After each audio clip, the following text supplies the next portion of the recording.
สบายดีสวัสดีครับพี่น้องชาวลาวครับวันนี้อยู่กับผมเจษฎาเช่นเคยกับการวิเคราะห์ฟุตบอลทุกวันวันละ3คู่ทางหน้าเพจแห่งนี้นะครับมาถึงค่ำคืนวันเสาร์คึกคักจริงๆนะครับฟุตบอลเตะกันเยอะแยะมากมายนะครับ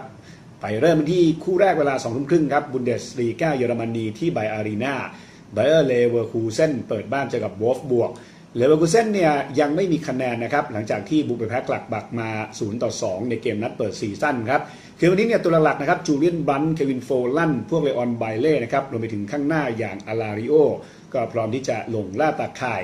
ฝั่งของวอล์ฟบวกเนี่ยมีอยู่3แต้มนะครับจากการเปิดบ้านชนะชาวเก้มา2-1คือวันนี้เนี่ยตัวหลักๆนะครับมักซิมิเลียนอาโนเรนาโตสเตเฟนนะครับหัวหอกชาวสวิตเช่นเดียวกับวูฟเวกฮอสหัวหอกชาวฮอลแลนด์ครับเจอกันซีซั่นที่แล้วเนี่ยเลเวอร์คูเซนทำได้ดีกว่านะครับเสมอ 1-0 ในบ้านก่อนที่จะบุกชนะ 2-1 ในเกมที่2นะครับคู่นี้เนี่ยแฮนดิแคปเปิดมาให้เลเวอร์คูเซนเหนือกว่า 0.75 ผมมองว่าจุดแข็งของเลเวอร์คูเซนคือเกมในไบอารีนานะครับแล้วดูแล้วเพิ่งจะแพ้มาในเกมแรกน่าจะเน้นสุดๆในคืนวันนี้ครับแล้วดูแล้วศักยภาพดีพอนะครับที่จะเบียดชนะวอล์ฟบวกได้อย่างน้อย1 ประตูให้เชียร์เลเวอร์คูเซนครับคู่ต่อมาเป็นที่เวลา 3 ทุ่มนะครับพรีเมียร์ลีกอังกฤษเชลซีอันดับ3เปิดบ้านเจอกับบอร์นมัธอันดับ6เชลซีเนี่ยชนะมา3นัดรวดเก็บมา9คะแนนเต็มเกมล่าสุดบุกชนะนิวคาสเซิลมา 2-1 นะครับคืนวันนี้เนี่ยเช็คฟิตเพียงแค่เชฟฟาเบรกัสคนเดียวนะครับที่เหลือพร้อมลงครับตรงกลางมีกองเต้จอร์จินโญข้างหน้านี่เปโดรอาซาโมราต้านะครับวิลเลียนเป็นตัวสอดแทรกฝั่งของบอร์นมัธเองเนี่ย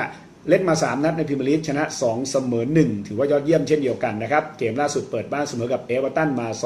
2-2คืนวันนี้เนี่ยพวกแดนกอสลิงนะครับแอนดูเซอร์มันโจชัวคิงคัมลัมวิลสันก็จะเป็นทีเด็ดนะครับซีซั่นที่แล้วนี่แปลกครับเล่นบ้านใครทีมนั้นแพ้ครับอย่างไรก็ตามครับคืนวันนี้แฮนดิแคปเปิดมา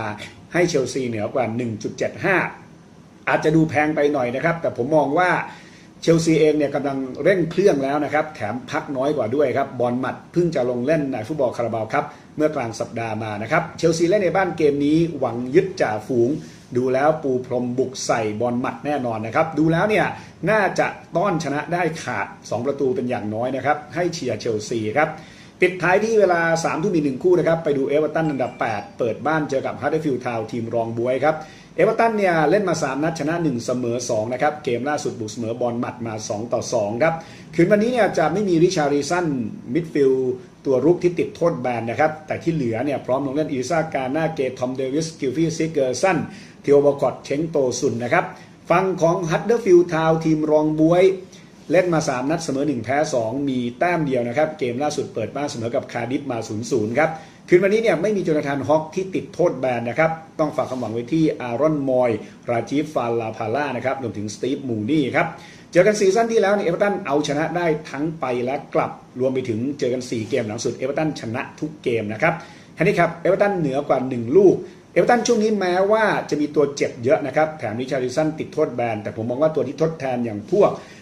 เบอร์นาร์ดหรือว่าโอมาเนียเซ่ก็ยังทำได้ดีนะครับดังนั้นดูแล้วเอเวอร์ตันชนะแน่ครับ1 ประตูมีแน่ลุ้นประตูที่2ครับสรุป3ทีมในคืนวันนี้เนี่ยผมชอบเจ้าถิ่นหมดเลยนะครับเลเวอร์คูเซนเชลซีและเอเวอร์ตันครับและเช่นเคยนะครับขอบคุณผู้สนับสนุนของเราด้วยนะครับกับ lao-sabobet.com เว็บไซต์ยังเป็นทางการของ Sabobet เมืองลาวเว็บกีฬาออนไลน์ที่ได้รับอนุญาตถูกต้องตามกฎหมายที่แรกและที่เดียวในเมืองลาวครับสมัครวันนี้รับฟรีเครดิตเพิ่มสูงสุดถึง 380,000 กีบเพียงแจ้งรหัสโปรโมชั่น JD888 นอกจากนั้นก็สมัครแอดไลน์มาได้นะครับที่